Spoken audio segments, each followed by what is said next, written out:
Let us pray. Father God, we thank you for another day, God. We thank you for touching and bringing these young people through, God. And we just pray, God, that you continue to help them to deal with any challenges that they may face that may try to stop them from going to their level of success, oh God. And we just pray that you continue to teach us, continue to give us the strength, the mindset to rise above things that are intended to stop us, things that are intended to put us in a state of depression. We give you honor, we give you praise, we give you glory. In Jesus' name we pray. Amen and amen. Right. Okay. So today we're actually going to start Unit 4. So we're going to look at this video and just take a listen.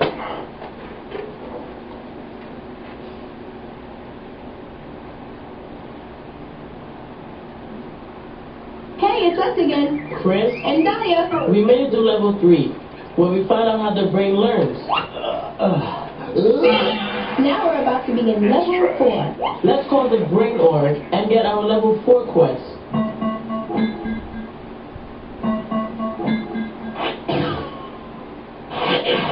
Such hunger for knowledge. Human children are most demanding. What is our problem today? Okay. We found out how the brain grows and gets smarter when we learn new things. The neurons make new connections. But sometimes we don't know how to learn. I mean, I don't even know where to start sometimes. I try to study, but it doesn't stick. How can you get these connections to grow? Yeah, like when I forget stuff the next day after I heard it in class.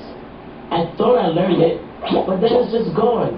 I think maybe my math neurons are warped. These are problems of memory function. Complete the level 4 quest. How do memories form? Memory, that does have to be part of learning. Any ideas how it works? Bring on the brainstorm. Go ahead and put your ideas into your notepad. Okay, the first thing is, can anybody guess how memory works? How does memory work? How do we remember things? No idea. My memory goes on forever. Right. So there is something called a long-term memory. Okay, that's good. What else? Anybody else? Just a guess, a wild guess at what There's memory. also a short-term memory. There's short-term, long-term, short-term memory. And what else? Say it again. Once, like, you learn something at school and you keep doing it over and over. Repetition, okay. And once the repetition is, you keep repeating, you Right. start remembering. Absolutely. Good. So, you guys know what it is. Mostly about it. So what you got? I was thinking maybe it could happen like when you record something on a CD. You know, you burn it in like with a laser, and then you can play it back whenever you want. Creative, but it sounds painful. Okay, one thing I can guess is that the brain plays a big role in memory. Believe it, girlfriend. Whoa! So let's go check out what Dr. Cerebrus and his brain lab can show us. Yeah, experiments. Okay. It's going to keep doing that. Hey, Dr. C. Hi, kids. My PET scan says it's time for a snack. So, what brings you back? We've got another quest. We need to know how the brain remembers. And how it forgets. So, what's memory anyway? Memory is the basis of learning. It's stored in the new connections your brain makes when you have a new experience. These connections make your brain able to recreate an event, repeat an action, or recognize a friend. Yeah, Chris. But there are different stages of memory, each lasting a different amount of time. You can remember something for a split second or for a lifetime. Are these all the same kind of memory? Actually, no. The type of memory that most people think about when they hear the word memory is called long-term memory. It includes the things you remember for days, months, years, even as long as your entire lifetime. What do you think some of your long-term memories are? My dog's name? Definitely. My best friend in 3rd grade? That too. What about what I had for lunch today? I hope I don't remember the lunch I just had. Mushy meatloaf. Ugh. It depends. Not every lunch will make it into long-term memory. Now, if it was really good or really bad, then that might make it memorable. When you've learned something new, I mean really learned it, so that the connections are permanent, we say it's in long-term memory. But there are 2 other stages of memory as well that last for a shorter time but are important. They are the doorways to the long-term memories you make when you learn. The shortest memories last only for a few milliseconds. There are 1,000 milliseconds in just 1 second. This type of memory, called sensory memory, is like an echo of what you see, hear, and feel. What is this memory good for? It's so short. It acts like a collecting bin, gathering together all the information around you just long enough for an event to play itself out. For example, think about the last party you went to when you met a new person. Hey. At that moment, you saw their face, heard their name, "Yo, Lucy," heard the music around you, felt the cup of soda in your hand, everything. And it all went into the areas in your brain that deal with those senses. For example, things you see go to the back of your brain, which is the visual area. Yeah, but I don't remember all of that now. I sometimes can't even remember the name of the person I just met. Yes, because as information gets translated into longer-lasting types of memory, your brain gets picky about what you remember. Your sensory memory stores everything for a very short time. But the next type of memory lasts a little longer and stores a little bit less. It gets more selective. This second kind of memory is called working memory. It lasts from a few seconds up to a minute or so. That's still pretty short. What's the difference? Working memory is like a scratch pad. It holds several facts together temporarily while solving a problem or performing a task. What goes into working memory is usually whatever you are paying the most attention to. So, out of everything that was going on at the party, you might only remember the person's face. Yo, Linda? Research shows that your working memory can store no more than 7 things at a time. Okay, I got it. Whoa! Only 7? At most. But what those 7 things are depends on how you group things. You can chunk things together and make one unit out of several small units. This way, you can remember more. How can you use this chunking thing to remember more in real life? When you have information to remember, try to group bits of it together in ways that have meaning. The way that letters mean something when you group them together. For example, suppose you had to remember the following list of words. Can you think of any way to make it easier to remember the list? There are fruits. 3 are round and 4 aren't. 1 is yellow, 2 are red, 4 are green. Their first letters spell pack and bag. Great job! You can use this kind of trick with any type of information. Okay, so we have sensory memory lasting less than a second, putting all the information we're seeing, hearing, and feeling into special areas of the brain, right? Correct. And then working memory selects things we're paying attention to and stores them for a few seconds while we're using them. And then finally, there's long-term memory that lasts from 1 hour to forever. That's it. Okay, let's talk about it a little bit. What did you learn from this section? What were some of the powerful things that you got out of that lesson?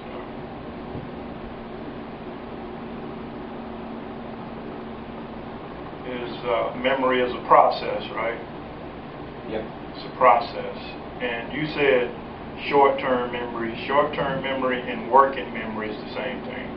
You know, in the school system, we call it short-term memory, but it's working memory. Okay? So, and when we process things, that's like you're seeing there. What's another example of sensory memory? Because that's the short one.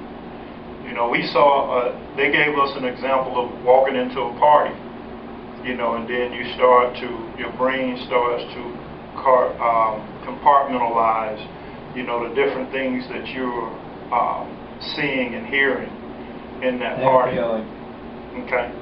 But what's another example? Can anybody think of another example of when we use that sensory memory?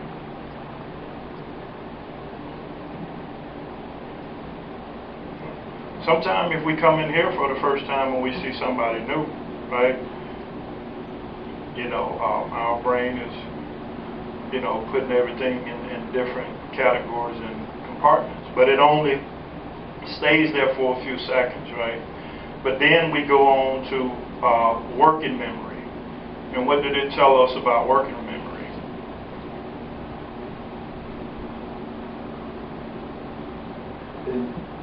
Working memory is like a long time memory. It's been there for days, months, years, maybe forever. Well, you're close, but working memory stays a little bit longer. You know, that means it stays a couple of minutes or so. But how about it? I know this person, right? Uh-huh. And I know their name, I know them a lot. Right. I've known each other for years. Right. But since I came over here, it's a year now. Right. Now I can't remember the person even though I know the person. Right. Right. I can't Right. remember the face. Right. And the name. Right.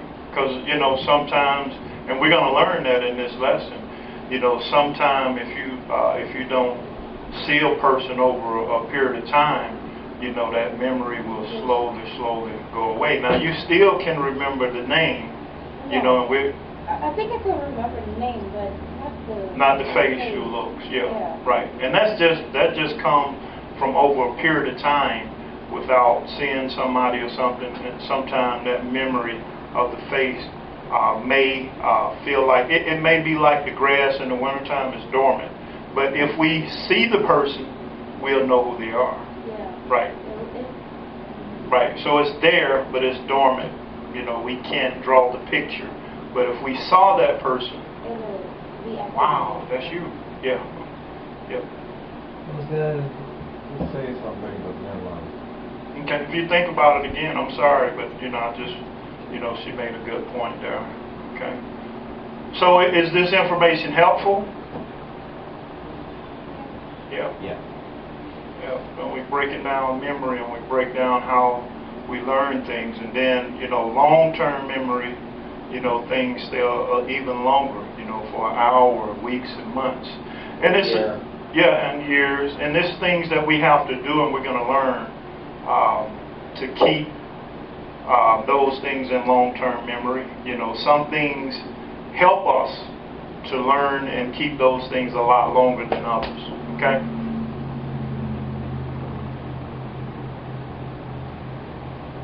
But how do things get from working memory to long-term memory? There is a process that moves information from your working memory into long-term memory, and it's called encoding. It's a way of translating and moving what you are holding in working memory into long-term memory. How? Well, there is an area in your brain called the hippocampus. Notice how it's shaped like a spiral, kind of like the tail of a seahorse. Hippocampus is actually the Greek word for seahorse. Scientists believe that it's right there that a lot of the translating happens. So where is long-term memory stored? That's a great question. Last time you learned that when you learn something new, you are growing new connections between the nerve cells in your brain. We believe that memory is stored throughout the entire brain in the connections in this network. See what I mean? Connections, baby. It's always connections. You can think of them as pathways for knowledge. When you remember something, your thinking travels along this path you've made. Our problem is we don't really know how to build these connections. Yeah. How can I make myself remember more things for a longer time? Well, the first thing you can do is turn on the spotlight. Attention! Remember that it's only the things you are paying attention to that enter your working memory in the first place. And the next performer chosen to advance the working round is the formulas. If things do not enter your working memory first, then they will not make it to long term either. You been to working? No way. Give me some of that long term. Sorry, you gotta go to working memory first. Dang. The second main thing you can do is attach the new information to a network of other information that can support it. Organize the information the way you did when you practiced chunking. Figure out how it fits with other things you already know and think about all of them together. That way, the new information can hitch a ride on the pathways of things you already know well. Meet the new guy. He'll be riding with us to long term. Thanks, buddy. And when you want to remember it, the old information will help bring it back to you. It acts as a retrieval cue. Third, you can use repetition. You'll remember that practicing something is what leads to learning because it helps to wire new neuron connections. When you repeat something, you help to move it from short-term to long-term memory. That's when you can say that you really learned something new. But sometimes I remember things for a long time without having to repeat it at all. You know, like my last birthday party, or the day my little brother came home from the hospital. Yes, and that's where the emotional system comes in. Remember when we learned about how emotion can interfere with thinking? It turns out that it can also really strengthen memory and learning because we remember things that carry strong feelings. We also remember things we're interested in. Then I'm out of luck with Spanish. Oh, not necessarily. You see, we really have more control over what we find interesting than you might think. What are you interested in, Chris? Basketball. He knows every player in the NBA and all their stats, too. Yeah, why can't that be on our math test? Exactly. If it's something you like and are interested in, you are more likely to remember it. But notice, you said you aren't doing so well in math. You got that right. But what are stats but numbers? But they mean something. Right. So, to make math more interesting, maybe you should try to relate your problems to basketball stats. The thing is, if you can make an active connection to something that interests you, it will really help your learning.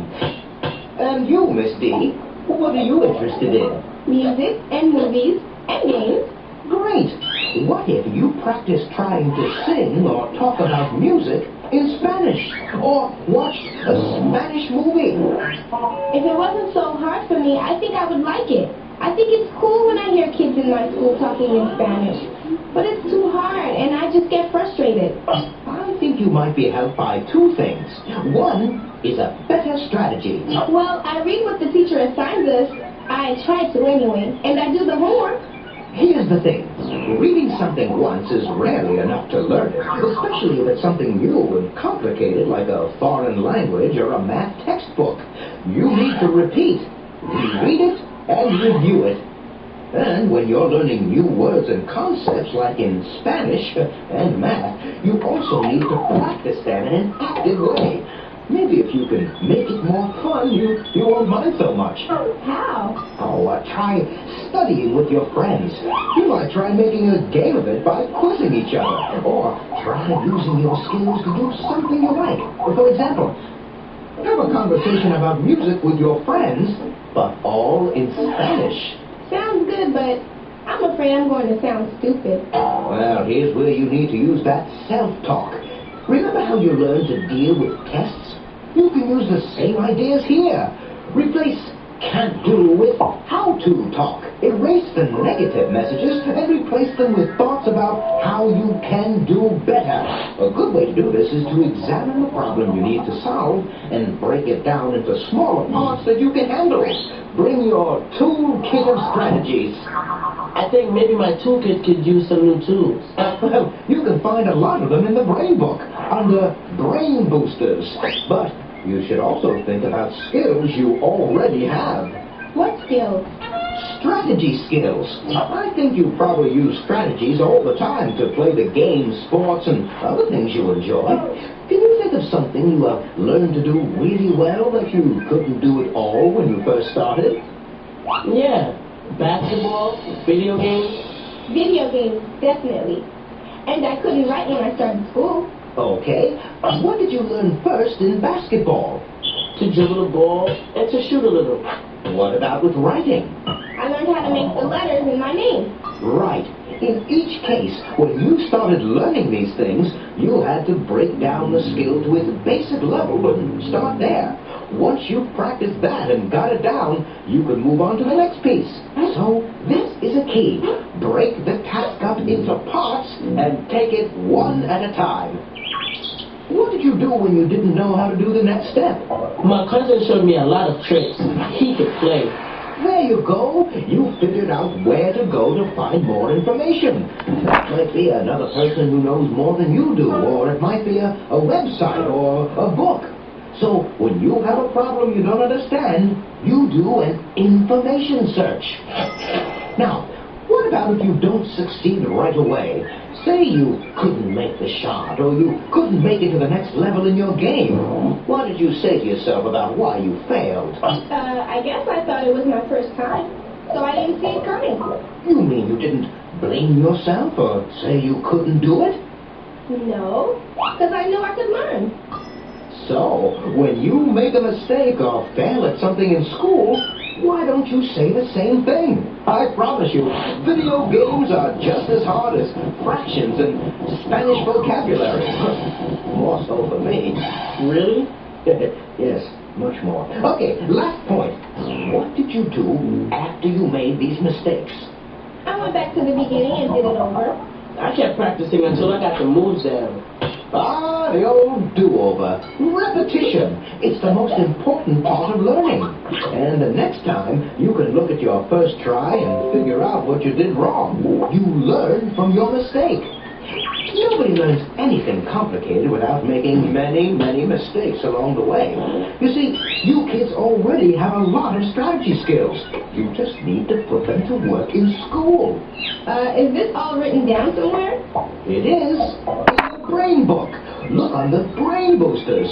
But I'll teach you a memory trick. It's called a mnemonic. A who? It just means something to help your memory. It's a way of making more connections between new knowledge and old. And, you know, it's all about the connections. What I tell you. BRAIN will be your mnemonic to help you remember the strategies you learned today. B stands for break it down. R stands for repetition. A stands for active learning. I stands for information search. And N stands for never give up. Okay, so let's talk about this section a little bit. There's a lot in that section, just kind of like going over the first section where it broke down to us these different types of memory. Sensory, which stays with us, you know, just a fraction of a second. Working memory, that stays with us for a couple of minutes. And long-term memory that stays with us for hours, for weeks, for years. So, what are some of the things that you got out of that section?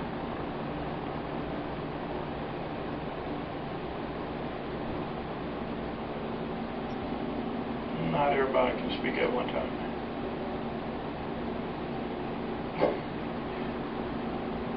So we have to find a way